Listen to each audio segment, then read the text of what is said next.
Ahead and get started. Okay, so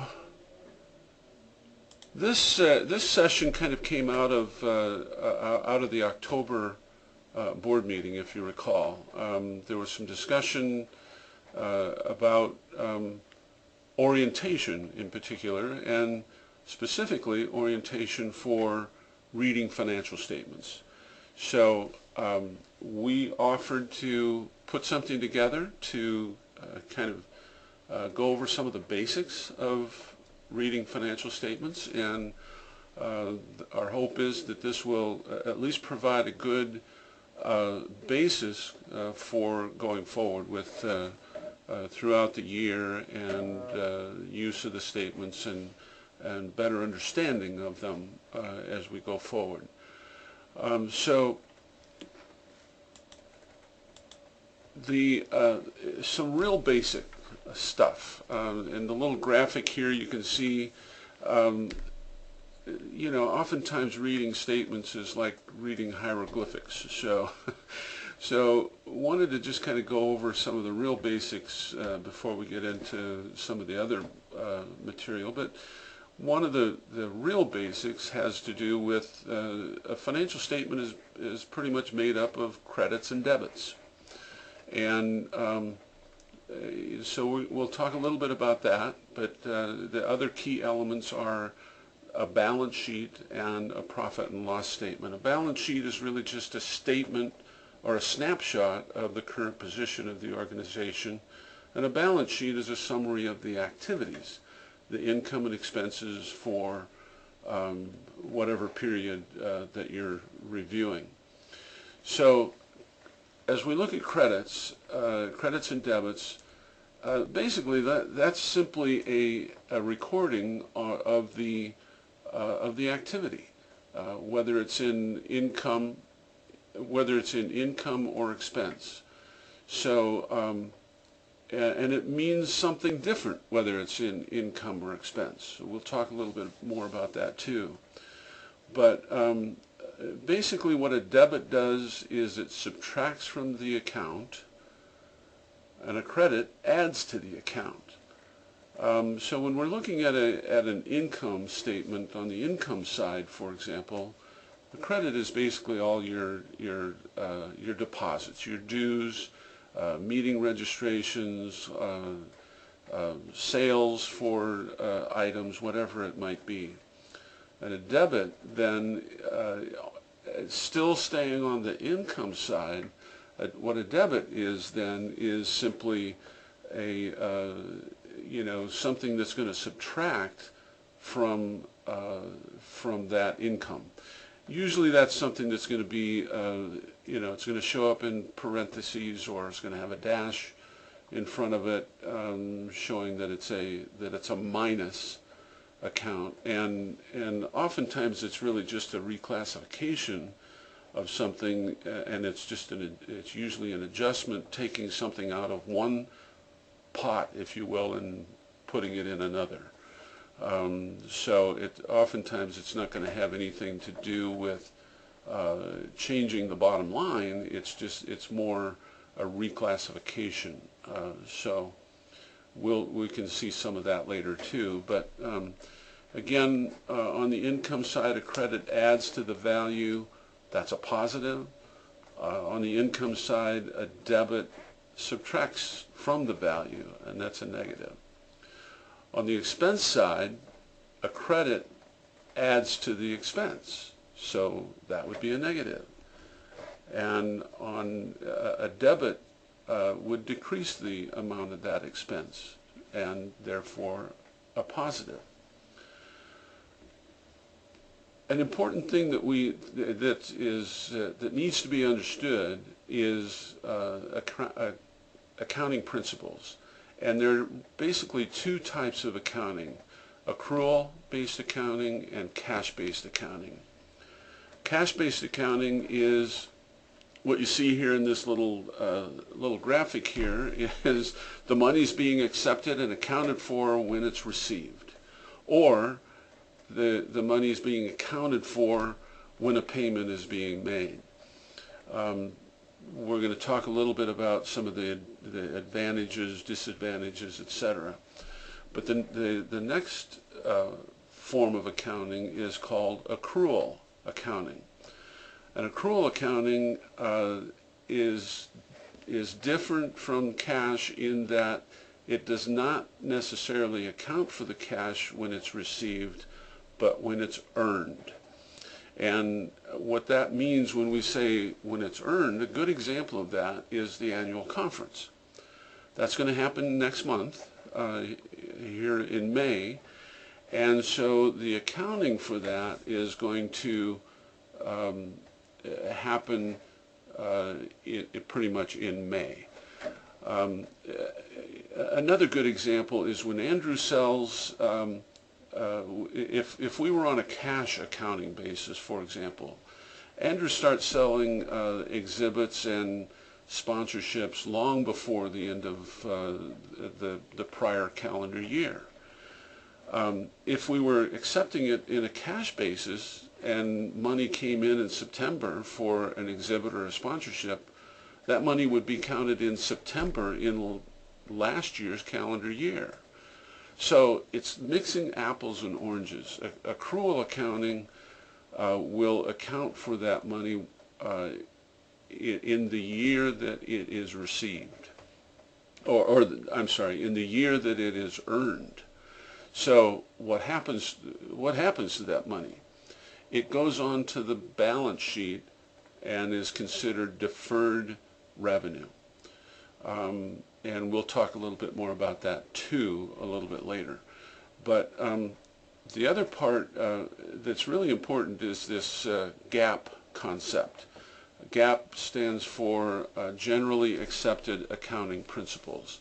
And that's kind of a big deal. All the certified public accounting boards recognize the generally accepted accounting principles. The IRS recognizes it.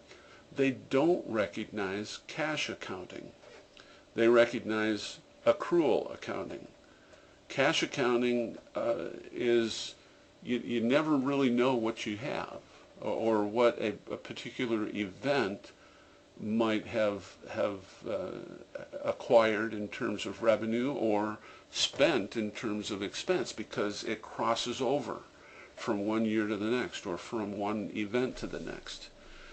So just thought it was important to kind of understand those basics, basic ideas. Moving along, the next primary element is the balance sheet. The balance sheet is a summary of your assets and your liabilities and equities. So what's an asset? Basically, an asset is what you own. And it's, you can see I've listed out here cash, investments, prepaid expenses, and accounts receivable. A lot of people would ask, why would a prepaid expense be considered an asset? Well, it's kind of like a deposit, for example. You pay a deposit for something. That means that you somewhat own whatever that item is. You might not actually have it yet. In the case of the annual conference, we've probably paid for some expenses, and so there could be some things that are going to show up on the balance sheet as prepaid expenses for the conference. It hasn't taken place yet, so that's why it becomes a prepaid expense. Continuing on the balance sheet, as we look at liabilities and equities, liabilities are basically what you own, what you owe, or what you don't owe yet. Own yet. So an accounts payable is obviously something that you owe. You've been invoiced for something. It hasn't been paid yet, so it shows up on the balance sheet as an accounts payable. And and then there's deferred income. Again, the example of the annual conference, you're going to receive income for an event that's taking place in May, even though that income may have come in back in January or February, whatever the case. So that becomes deferred revenue. And then when it's earned in May, then it gets accounted for. Is all of this making sense so far? Okay. Okay, moving along then, we have equities. Equity is basically what the organization is worth. And that's made up of restricted funds, unrestricted funds, and net revenue.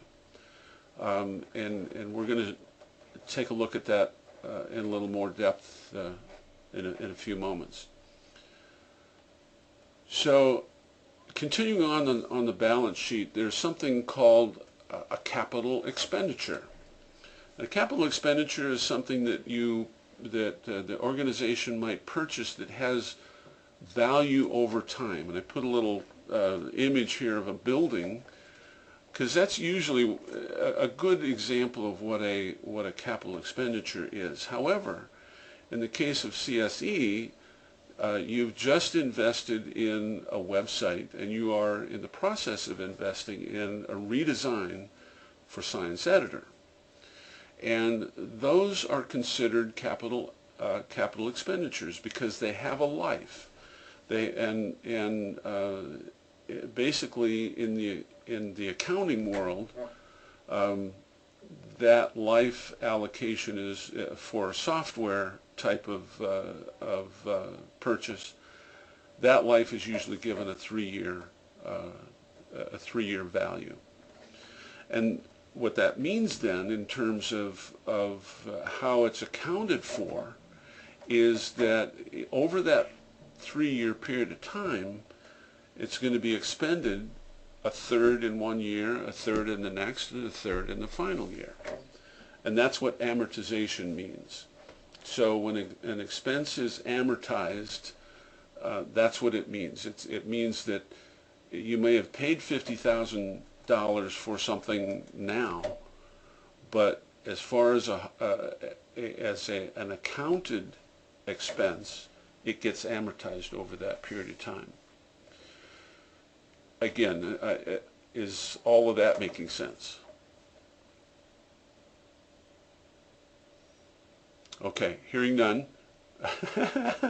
Okay, thanks. So a balance sheet takes into account all the total assets and the total liabilities and equities, and everything has to match. That's why it's called a balance sheet. And we'll get into that in a little more detail here in a moment too. Now I'm going to switch over to the actual financial statements so that we can take a look at the statement and talk about what we've just been talking about. So the first part is the balance sheet. Okay. So looking at the balance sheet, you can see, again, it's made up of what's called current assets. And under current assets, you've got your cash, you've got accounts receivable, you've got prepaid expenses, and then all of those together become your total assets. So you can see CSE, these are the statements that were actually distributed yesterday by Tim. So this is up-to-date information. Tim Bennett. So anyway, this is up-to-date as of information that was disseminated yesterday. So you can see your total assets are $1,094,300, thereabouts, which is made up of $998,000 in cash, receivables of $54,000, and prepaid expenses of $1,600. So you've got total assets or total current assets of $1,055,000. But then we've got this other thing here called other assets, and this is where the amortization comes in that we were talking about earlier. So you paid $57,000 for your website.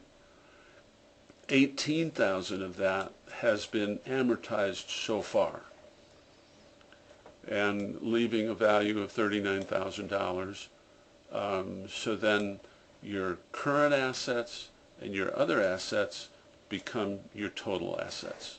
So $1,094,300. Okay, and this is a comparative statement. So you're seeing March of 2016 compared to March of 2015. So if we come down and look at our total assets, you can see that it's down considerably from the year previous. A lot of that has to do with the investments that you're currently making for website. It has to do with the investments that you're making on the journal redesign, etc. So that's how we go about analyzing the information and looking at the financial statements. Moving on to liabilities, you've got a really positive picture here, because right now your liabilities are only $1,500 approximately. Last year it was $45,000, and a portion of that had to do with information that or expenses having to do with the annual conference. Good news is right now everything is current, and that's a good position to be in. Basically what that means is that you have no debt. So that's a good thing. So then we come down and look at equities. Equities, again, are made up of restricted funds, unrestricted funds, and net revenues. So your restricted funds, right now you've got $4,400 thereabouts in a scholarship fund. Some of those funds are probably going to get used with the scholarships that are being issued this year. So we're going to want to keep an eye on that and make some determinations as to how we go about funding next year's scholarships. The next restricted fund has to do with the African Journal Project, and that's just money that has come in from the grants at this point, and so thus the restriction of it. So we've got $30,200 in restricted funds. Unrestricted funds, we've got $942,000, almost $900 there in unrestricted funds, and so far to date we have net revenue of almost $120,000. So things are looking really good in that respect. Total equity then is $1,092,092, and then if we add the current liability there, we have a total liability and equity of $1,094,300, and you'll see that that matches perfectly with your assets. And that's what we were talking about before. That's everything has to balance, and so those are the things that we look for. Any questions on the balance sheet up to this point?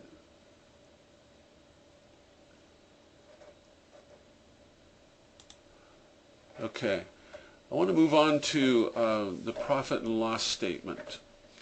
And it's oftentimes referred to as a P&L, but it's also sometimes referred to as an expense statement, an income statement. Sometimes it's also referred to as a statement of activities.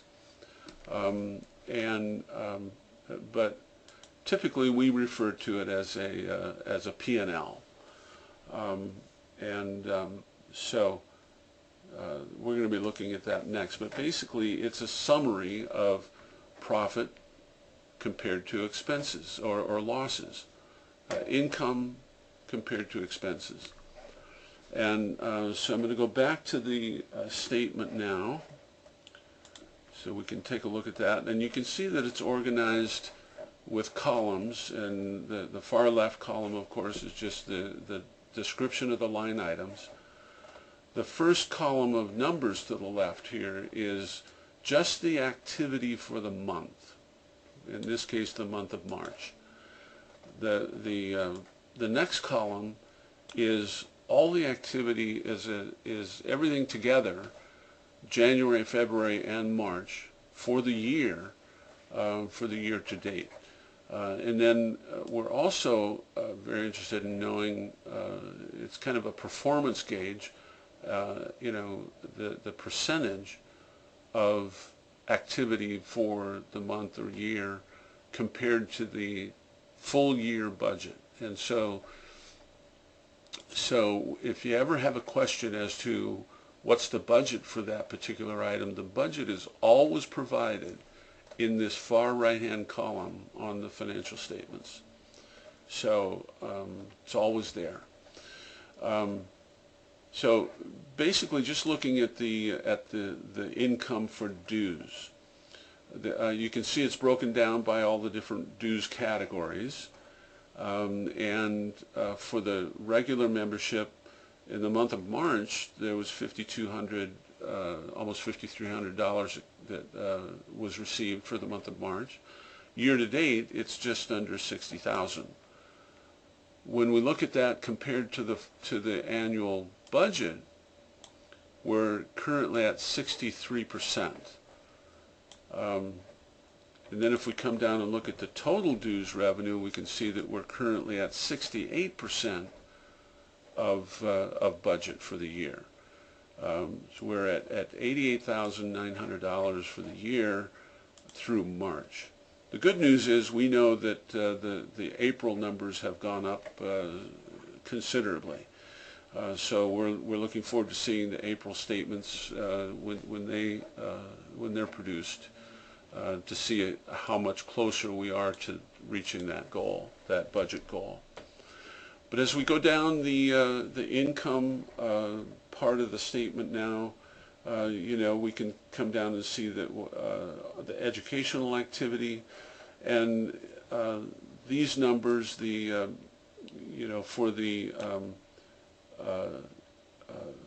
short courses, obviously the meeting hasn't taken place yet, so these are partial numbers at this point. We can see also we had a webinar during that first 3-month period, and we wound up with $2,500 in income compared to a budget of just over $2,000. So we surpassed our budget projection with a performance of 121% of budget. So that's a good thing. We've got a couple more webinars coming up, and the other really good thing that you'll see as we go to the expense side is that there's virtually no expenses to produce these webinars so far. So again, a good thing.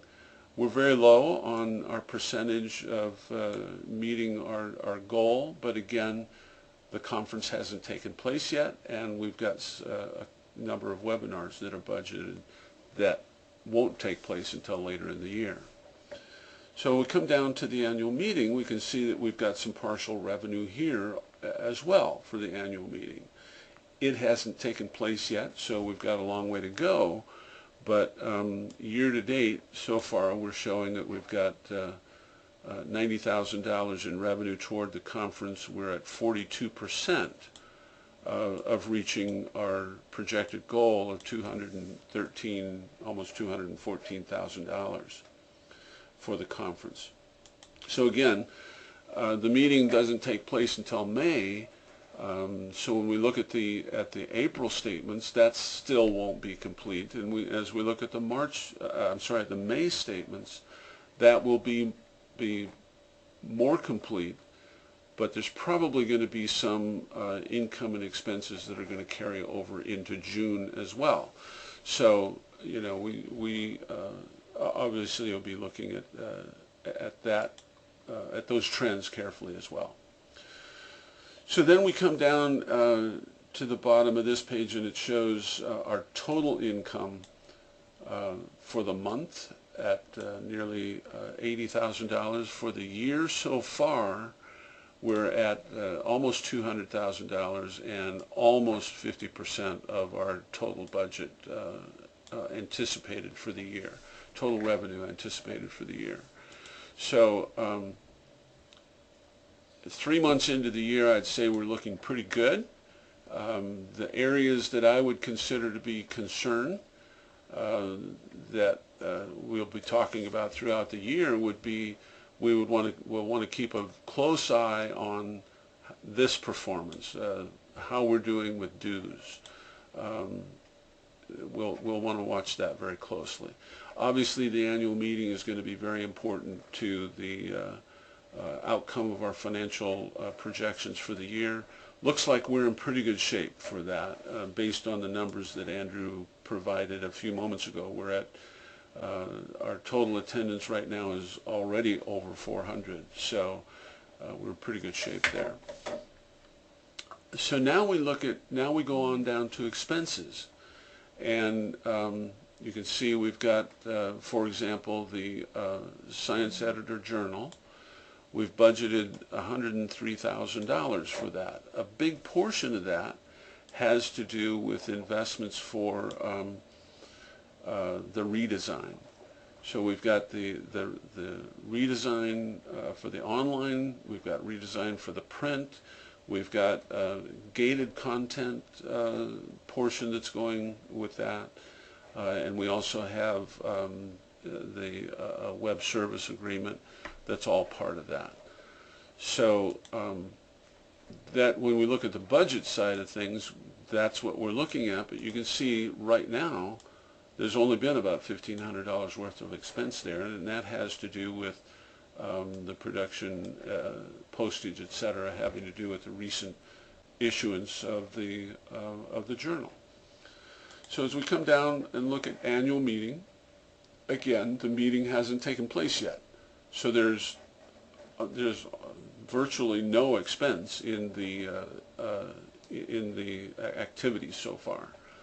I'm sorry, for the month there's virtually no expense. We do have $13,000 worth of expenses year to date, and it relates to things like audio-visual. We had to do some prepayment there. You know, staff travel, people have ordered tickets and paid hotel arrangements and things of that nature.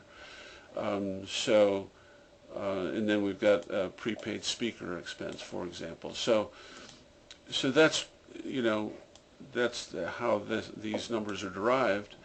And obviously, as we work through the May statements and the June statements, we're going to have a much clearer picture of the outcome of the annual conference.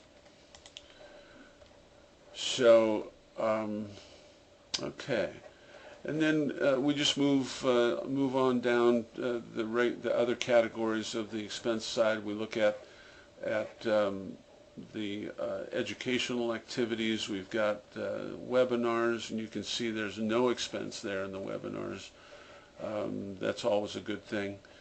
And then we come down to administrative expenses, which are a pretty big chunk of the cost of running the organization.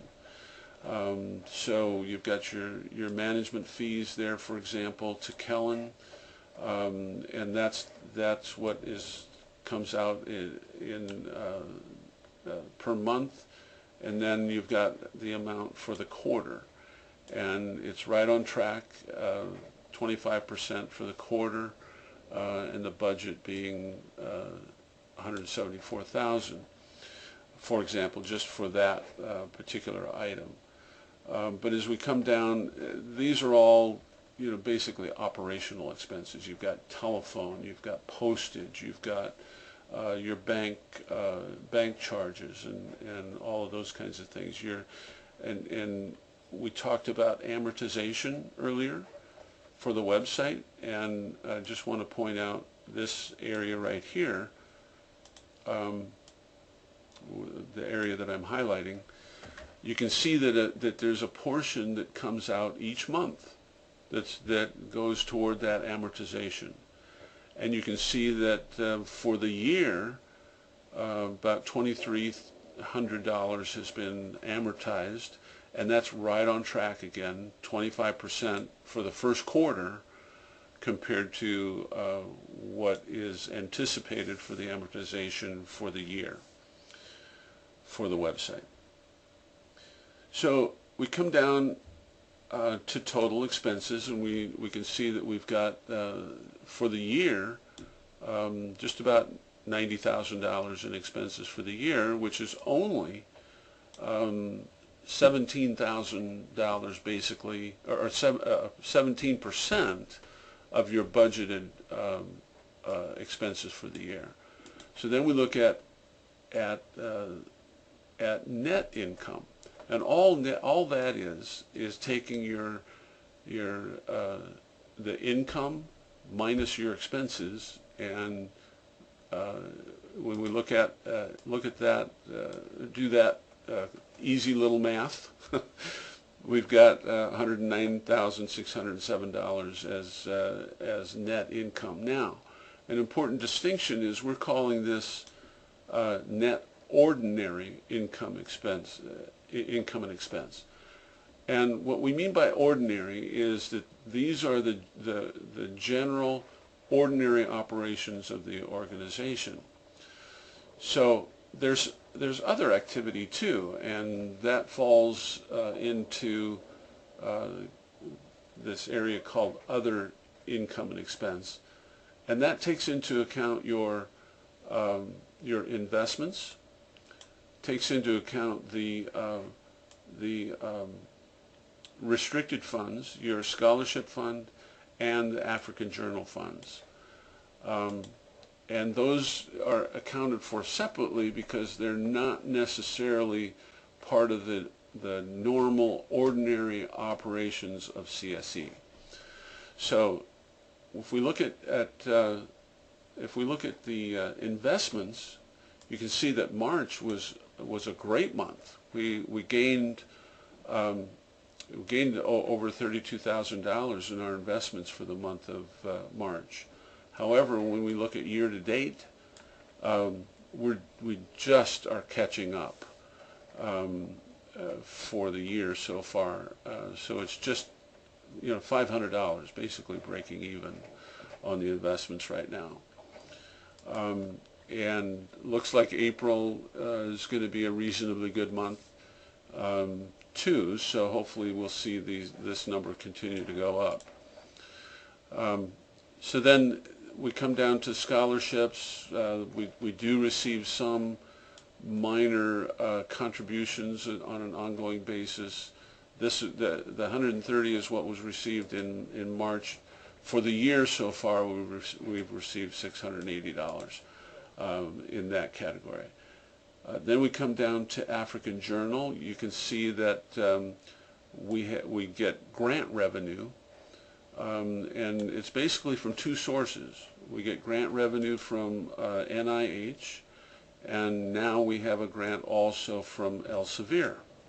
So you can see that income is accounted for, and there's $75,000 in that restricted fund. So our total other income is $76,500, and that's your investment income, your scholarship income, and all the income related to African Journal. We come down and look at other expenses, and it all pretty much relates to African Journal activity. They've spent $66,500, minus, of course, the $35,000, etc., and actually minus the full amount of total other income. And we show a net income of $119,000. An important part here is that this matches to the net income that is on the balance sheet. And I hate to scroll all the way up and down here, but it'll just take a second. $119,000 on the balance sheet. So that's part of your equity. Okay? Any questions so far?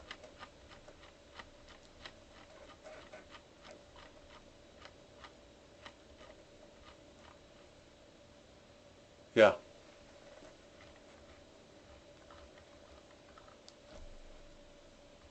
Yep.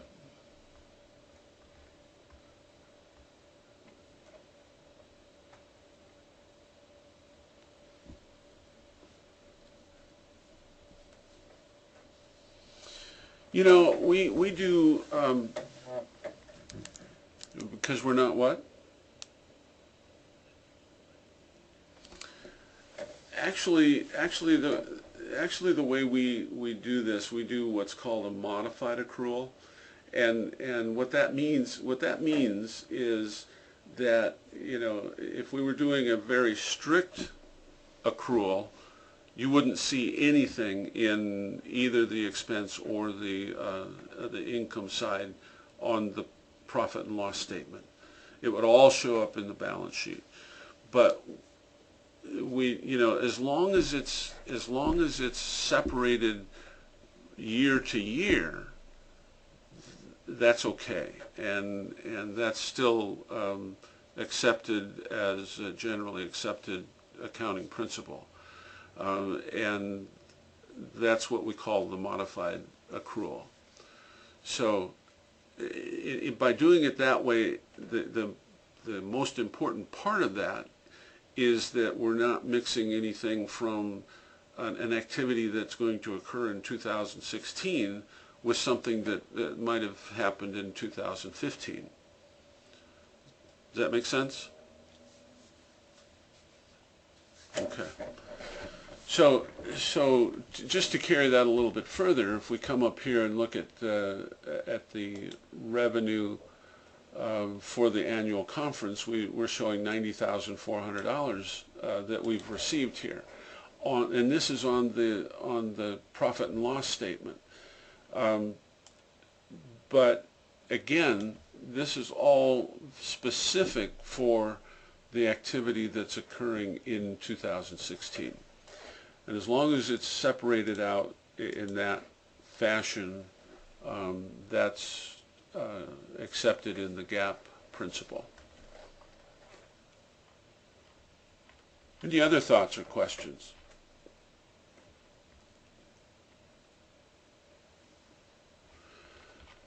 Okay, I just want to show one other thing that we do that should be helpful.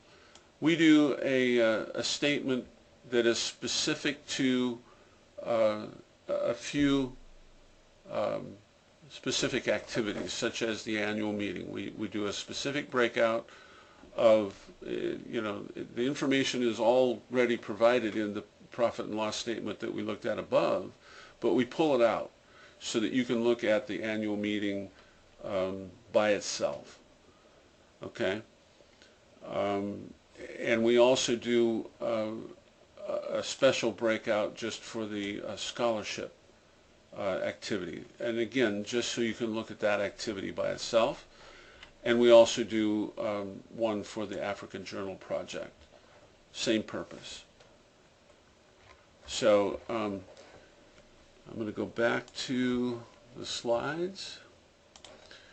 So we've gone through the statements, the balance sheet, the profit and loss statement, And those are the primary things that that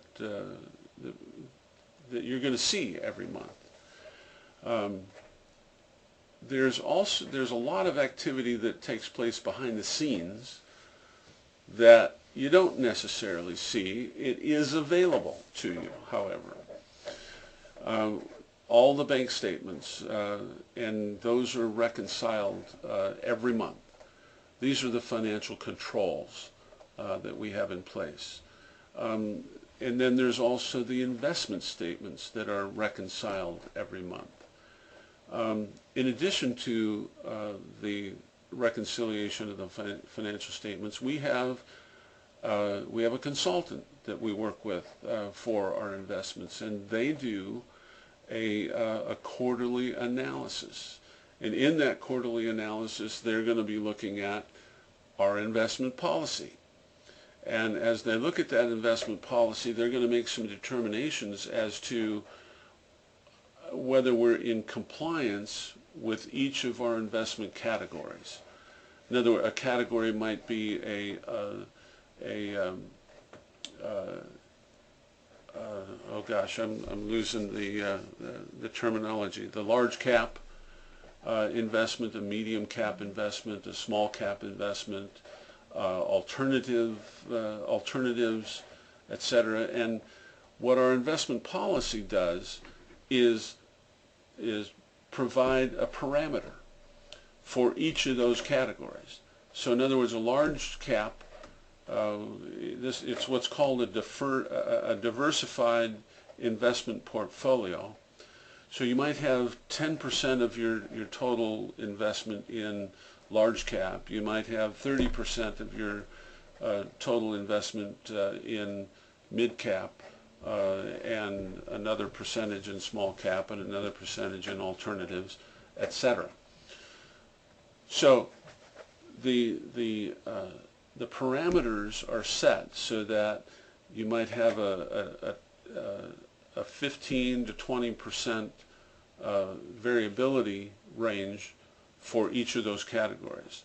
Once you go over, and those are all adjusted according to just the fluctuation in the market activity from month to month.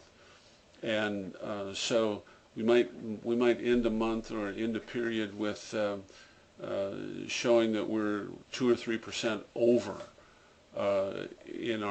from our investment policy definition in large cap investments. So what the consultant does then is we've authorized the consultant to go ahead and make that adjustment so that it comes back into compliance with our investment policy. So that's one way that works. We also have a controller that is the person that produces our financial statements and does all the work to do the reconciliations of the statements, the bank statements, the investment statements, and everything that goes with it. And they provide us with a set of work papers that shows the reconciliations. It shows the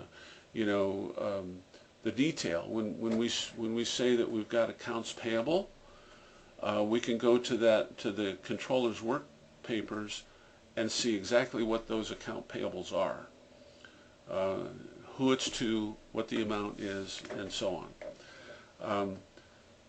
The other part of the financial controls happens every day, and that is as all revenues are received, they go through the database. So in other words, when dues are received, when a meeting registration is received, when Andrew collects funds for sponsorship or an exhibit fee or what have you, that all goes through the database. That gives us an audit trail for every dime that comes in that belongs to CSE. So, and that gets reconciled every day. And the way that works basically is we've got our membership services people that are processing all of these activities on a daily basis, and when they shut down their computer every night to go home, that's the last thing that they do, is they do a reconciliation of all the revenue that's come in for that day, and they generate a report showing that everything balanced. Sometimes they might have to stay a little bit longer than they might wish if things don't necessarily balance out, and they've got to research what that is. But those are the financial controls that we have in place. And with that, I think we've pretty much covered the basics of reading the financial statements, and I hope making some sense of the financial statements. So what questions do you have? Any questions at all about the finances?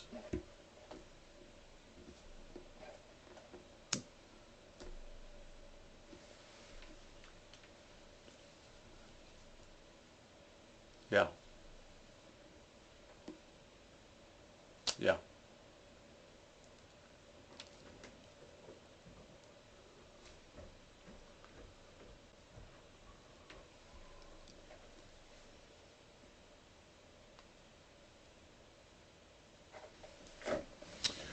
Well, it's a good question, and I'm not sure I know the answer, but it's basically, you know, you've got your liabilities are your payables and deferred activities, deferred income or whatever it might be, and it's only going to account for a part of the overall value of the organization.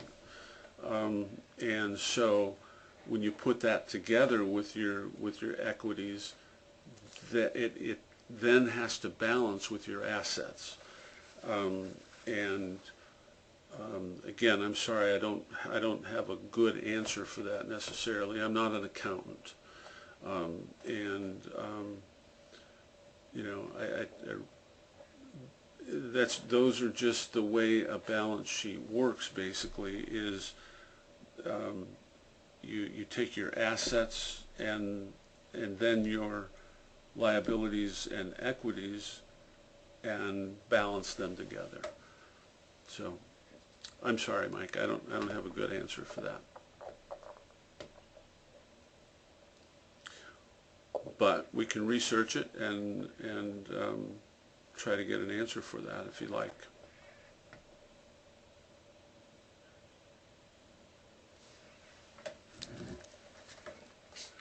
Yeah.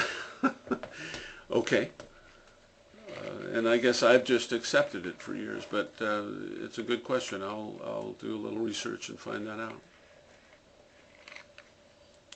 Any other questions?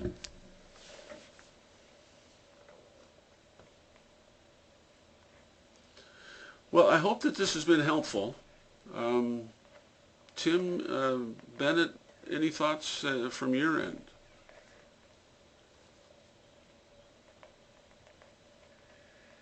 Oh, okay, okay. Well, good. Okay, well, if there are no other questions, then I think we can bring it to a close. Thank you all very much for your attention, and again, I hope it was helpful. I look forward to. That's correct. We have recorded it, and we'll definitely make the recording available. All right. Well, thank you all. Appreciate it. We'll see you soon. Okay. Thanks. Yeah. Okay. Bye-bye.